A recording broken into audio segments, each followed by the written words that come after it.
ये कल का ब्लॉग है। मैं दीपावली मिलन समारोह में गई थी और जल्दी लौट भी आई थी, और ये सब वाक्य जो मैं आज अभी सुनाने जा रही हूँ ये वहीं का है, तो प्लीज़ सुन। नमस्कार दोस्तों, मैं हूँ आपकी अपनी बबीता सिंह तोमर, आगरा से और ग्वालियर से भी। तो आज किस चीज़ पे डिस्कस होगी मैं बताती हूँ।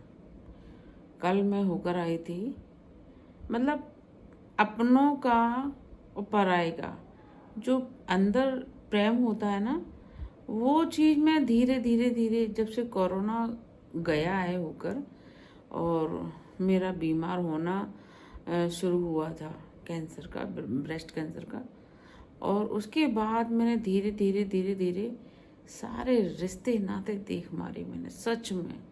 मतलब मैंने बचपन से अभी तक सिर्फ दुख कह लो, परेशानी कह लो, इन्हीं सब चीज़ों की झंझट में पिसते हुए देखा है मैंने खुद को। दूसरों के लिए सेवा करना, दूसरों की इच्छा पूर्ति करना, अपने लिए कुछ नहीं करना, ये है। और मैंने कल देखा कि कल हम लोग एक जगह गए थे दीपावली मिलन समारोह में, और वहाँ से यहाँ से हम लोग निकले। तो मैं क्या है कि दूसरे के बच्चों पर निर्भर रहती हूँ, जो कि मुझे नहीं रहना चाहिए। लेकिन अब पति, शादी भी की मैंने, तो पति को कि पति के ऊपर निर्भर रहूं, बात ही यही हुई थी हमारी कि पति के ऊपर निर्भर रहूं। वो सुनेंगे, इसको पढ़े, वीडियो को देखेंगे तो उनको मिर्ची लगेगी, वो समझेंगे नहीं ये बात को, और मुझे समझाना भी नहीं है किसी को। अब सही बताऊं, मैं ये सब वीडियो सेव करके रखती जाऊंगी, क्योंकि ये यादें रहती हैं कि नहीं, कौन ने क्या किया, किसने क्या किया, हमें किसने साथ दिया, किसने क्या किया।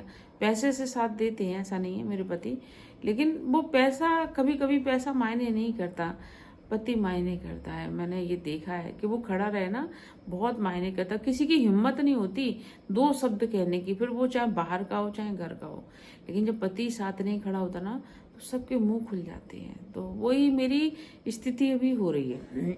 क्या हो रही है कि कल मैं गई, मैंने कहा दीपावली मिलन समारोह है तो मुझे जाना है, तो वो मुझे रोकते नहीं है कहीं जाने को। उन्होंने कहा ठीक है तू चली जा और गाड़ी करके जाना, उसमें किसी की भी गाड़ी करे तो 300 रुपये का डीजल पड़ेगा या सीएनजी। तो उन्होंने मुझे 500 रुपये उसके लिए डाल दिए अलग से कि ये उसको दे देना, जो भी गाड़ी करके ले जाओ। तो मैंने कहा ठीक है, पेट्रोल डलवा लूँगी, मैं एक काम करती हूँ, उसका डीजल है, पेट्रोल डलवा लूँगी 500 रुपये का, जिसकी गाड़ी ले जाऊँगी। गाड़ी मेरे परिवार की ही है, तो क्योंकि वो सेकंड हैंड बेचते करती है। अब उनकी गाड़ी लेके गई और गाड़ी ने लेके निकली थी घर से बाहर, तो वो बंदा क्या बोला कि मतलब गुस्सा हो रहा। मैं अपनी सहेलियों को लेके जा रही थी, क्योंकि वहां पर एक महाराष्ट्रियन औरत ने मेरा जीना जीना हराम कर दिया है, तो मैं उसको दिखाने के लिए, क्योंकि वो किसी भी महिला से मुझसे बात नहीं करने देती, लेकिन सारी महिलाएं मेरे पास आके बात करती हैं। वो चीज़ का मुझे ईश्वर की गॉड गिफ्टेड है सच में, कि मैं बता नहीं सकती कि लोग मेरा बहुत बुरा करना चाहते हैं, लेकिन ईश्वर मेरा हमेशा साथ देती है, तो लोगों की चल नहीं पाती बस मेरे सामने। तो क्या हुआ कि हम लोग यहाँ से गए, तो मैंने कहा थोड़ा रुक जाओ, वो दो महिलाएं और आ रही हैं, उनको भी लेके चलती हैं, मेरी अपनी ही हैं वो दोनों की दोनों, मतलब फ्रेंड सर्कल कह लो, और मतलब एक गुरु भी हैं और एक फ्रेंड सर्कल भी कह लो, छोटी बहन है।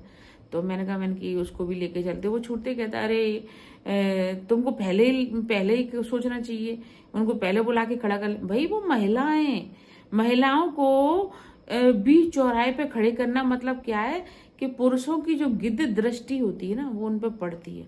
तो मैं वो नहीं कर सकती, क्योंकि मैंने वो भोगा है, भुगता है मैंने। तो मैंने भुगता है तो मैं किसी और को नहीं भुगतने दूंगी, खासकर महिलाओं को। तो मैंने बस इतना कहा, मैंने कहा कि बेटा गाड़ी में बैठी है अपन, गाड़ी में बैठे बैठे, और फिर मैंने ये कहा था कि तू अपनी गाड़ी लेके आना। वो लेके आ गया अपनी कोई रिलेटिव की, जिनका एडमिट था बच्चा। अब जिनके लिए तुम भागे दौड़े घूम रहे हो, वो तुम्हारे लिए कभी खड़े नहीं होते, कभी। सिर्फ मैं ही खड़ी होती हूँ, चाहे वो दुख हो, चाहे वो सुख हो, चाहे कुछ भी कैसी भी कंडीशन हो ना, मैं सबसे पहले खड़ी होती हूँ। इनके सुख में मैं नहीं दिखती, लेकिन दुख में मैं सबसे पहले दिखती हूँ। तो वो बंदा कहता है अरे तुमने जीना आराम कर दिया है, मैं परेशान हो रहा हूँ, मुझे वहां भी जाना, मुझे जहाँ जाना, मुझे वहां जाना। भैया वो जैसे तैसे मैंने उन्हें 5 मिनट के अंदर दोनों को बुला लिया, दोनों आ गई बेचारी। और आके छूटते ही इसके मुंह से, तुझे पता है कि हम हाईवे पे जा रहे हैं, तो ऐसी शब्द नहीं बोलने चाहिए। तो इसने क्या बोला कि अब तो पलट जाएगी गाड़ी। वो चीज़ मुझे क्या चुभ गई है अंदर से, बहुत चुभी है, ऐसा नहीं, बहुत चुभी है। क्योंकि जिस बच्चे के लिए मैं अपनी जी जान लगा के एक करे दे रही थी, और उस बच्चे, जब मुझे ज़रूरत पड़ रही है तो वो बच्चा धीरे धीरे अपना पूरा रंग दिखाने में लगा। वो सुनेंगे तो उनको भी मिर्ची लगेगी इस चीज़ की। तो और मैं करूँगी, ये वीडियो बनाऊंगी, मैं सब चीज़ सब सामने रखूँगी सबके, चाहे वो भाई हो, चाहे बहन हो, चाहे पड़ोसी हो, चाहे रिश्तेदार हो, चाहे कोई बना रहा, मैं सबकी चीज़ खोल के रखूँगी। तो उसके बाद क्या हुआ, हम लोग इतनी स्पीड में गाड़ी उसने दौड़ाई, तो मेरे को डर लगता है जब से कीमोथेरेपी और ये सब हुआ है। कैंसर के बाद थोड़ा सा मुझे भय घुस गया है। अब उसके बाद भैया हम जैसे तैसे गाड़ी वहाँ पहुँची है और इसने हमें उतार दी, तो हम लोग अंदर चले गए, अपना काम करके जल्दी से जल्दी हम लोग निकल आए वहाँ से। गाड़ी इतनी स्पीड में उसने बैक की है कि मैं आपको कुछ बता नहीं सकती। वहाँ मेरी लड़ाई हो गई इससे, लड़ाई हुई है। तो मैंने ये कहा, मैंने कि मैं किसी को 500 रुपये दूंगी, ऑटो कर लेती मैं इससे अच्छा। मैंने बहुत बड़ा, और मैं बार बार ऐसे ही सोचती हूँ कि नहीं, जी का जंजाल है, मेरे को अलग से करना चाहिए, मैं इनके भरोसे नहीं रहना चाहिए मुझे। और फिर भी वो पता है कि मुझे ऐसे समय पे आप खुश रहना चाहिए। मेरा जितना भी समय है, चाहे वो 10 साल, 20 साल, 30 साल, 40 साल, मुझे अपने अकेले में मस्त रहना चाहिए। मुझे इनके भरोसे किसी के भी भरोसे नहीं रहना चाहिए, चाहे कोई भी बना रहे वो। तो मुझे खुद का ऑटो करके जाना चाहिए, लेकिन फर्ज था मेरे पति का। लेकिन वहाँ पति नहीं दिखाई देता, पति सिर्फ कमाई पे लगा रहता है, पति को कोई मतलब नहीं है। पत्नी मरे जिए क्या करे, बस फॉर्मेलिटी के लिए, आप पैसा डाल दूं, आप पैसा डाल दूं। अरे पैसा आदमी खाता नहीं है, पैसा आदमी उसको लीलता नहीं है। सपोर्ट भी बहुत मायने करता है। जिस तरीके से अब मैं कुछ शब्द ही नहीं है तुम्हारे लिए, तो करो जैसा तुम करो, मैं सब खुल के बताऊंगी अब सबको भाई कौन क्या कैसा है। मैं वहां से आ तो गई, लेकिन मेरा दिमाग कहीं नहीं लग रहा। आज भी मैं अपने कमरे में एकांत में अकेली बैठी हूँ, किसी से बात नहीं की। खूब कोशिश कर रहे हैं सब लोग मेरे से बात करने की, लेकिन मैंने बात नहीं की। मैं बैठी हूँ अपने अंदर और वीडियो के माध्यम से अपना जो फ्रस्ट्रेशन है वो निकालती रहती हूँ। सच में इतना व्यथित करते हैं, इतना परेशान करते हैं, ईश्वर के सिवाय आपका कोई नहीं है इस दुनिया में। उन्हीं के सामने बैठ के ये वीडियो बना रही हूँ। तो आप लोग प्लीज़ बताना कि क्या सब लोग मुझे गलत बताते हैं कि अरे तुम्हारा मुंह चलता है, अरे तुम ऐसा करती हो, अरे तुम जबरदस्ती किसी के बच्चे को वो करती हो, ये करती हो। तो प्लीज़ बताना कि मेरी क्या गलती है इसमें, प्लीज़। और प्लीज़ मेरा सपोर्ट कीजिए, मेरे चैनल को सब्सक्राइब कीजिए, लाइक कीजिए और कमेंट भी किया कीजिए। पैसा उसी से ही आएगा।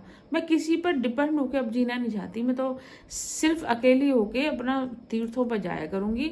मैं अब किसी के एक के बंधुआ मजदूर होके नहीं रहूँगी, फिर वो चाहे कोई बना रहे। अकेला जीवन बहुत सुखी जीवन है, अकेला जीवन।